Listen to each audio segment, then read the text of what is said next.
Okay, in this video, I'm going to talk about processing food 30 years ago. And this is only touching on a little bit of what we did. It would be too hard. I would probably be talking for a month out of everything we processed. Um, we did a lot of canning, and canning was big. When I came home Friday from school, I look in the backyard and I'd see like, I don't know, 20, 30 bushels of tomatoes. There was a lot of them.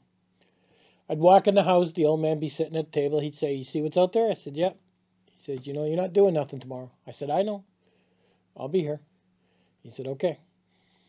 He says, "I hope you got nothing planned." And I did, but I said, "No, I don't got nothing planned. I'm good." You know, when he wasn't around, I'd jump on the phone, call my buddy saying, "Hey, man, we're canning. I can't make it." And Saturday morning, we got up early just before the sun went up, and it began.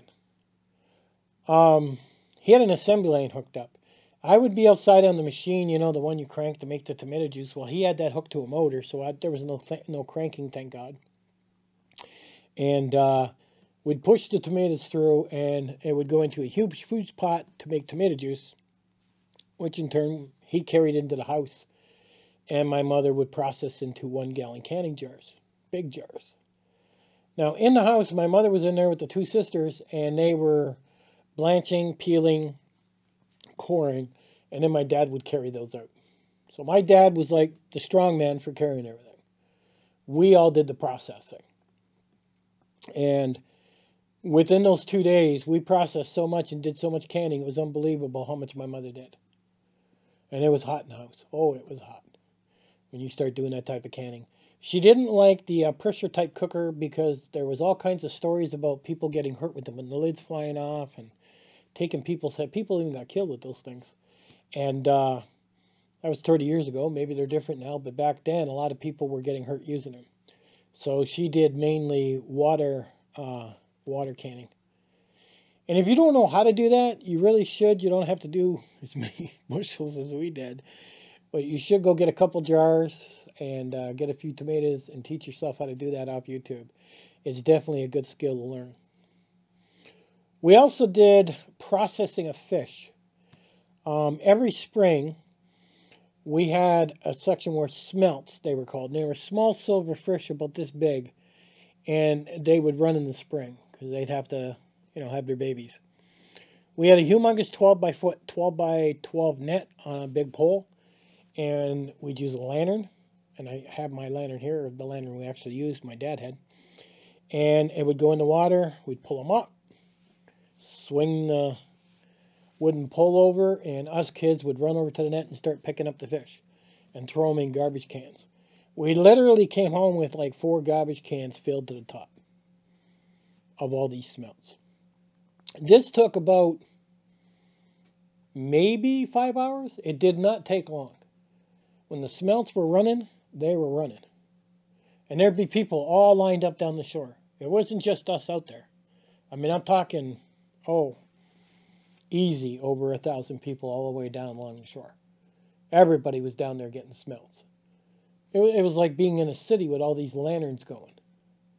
All different nationalities, from Chinese people to white people to black people. It didn't matter. It was all different nationalities down there. Free food, as long as you had a fishing license. So that would then come home, and we had 2 tables. We would spread newspaper out on the table, open up the newspaper, and you would grab, a handful from your pail and throw it on the paper.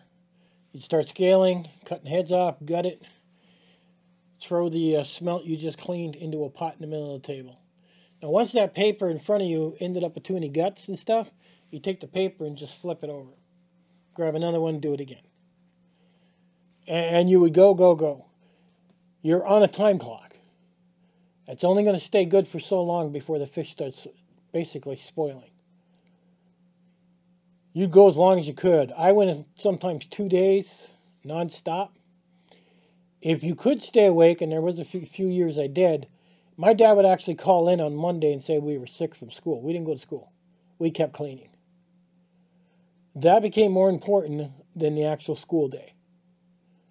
And you have to catch up, but we could process more fish that way.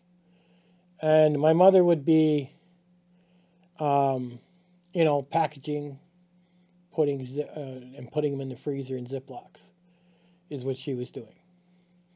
So that held a whole lot of protein there.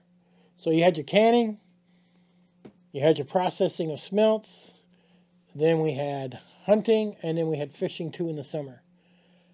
In the summer, we would go fishing. My dad would get 4 weeks for holidays. We would travel and go fishing in a canoe, catch pickerel, pike, muskie, bass, trout. It was unbelievable. Catfish, all the stuff we caught. And we were out there it wasn't fishing for fun. We were out there to fish to feed us. And literally every time we went fishing for 3 or 4 days, we would go out there, we'd camp on the side of a rock, we took a couple coolers, we would fill those coolers to the top. And when we finally caught enough fish and gutted them and cleaned them or filleted them, then they would be put in and we'd head back. We had a little motor on the back, it was a square stern canoe, and we would come back that way, and that would go into a freezer. It was unbelievable how much food we would process, from deer hunting to you name it. We pretty much did it. Moose, I've taken moose, black bear, many deer in my lifetime when I was growing up within my family. And all my uncles and everybody else did the same thing. So processing of food back then, 30 years ago, we were on steroids to produce as much as we could to save money. What do you guys think of that? I'll never forget those days. And those were some fun times. I'm not kidding. And I learned so much. Some fun times back then. I'll catch you guys on the next one.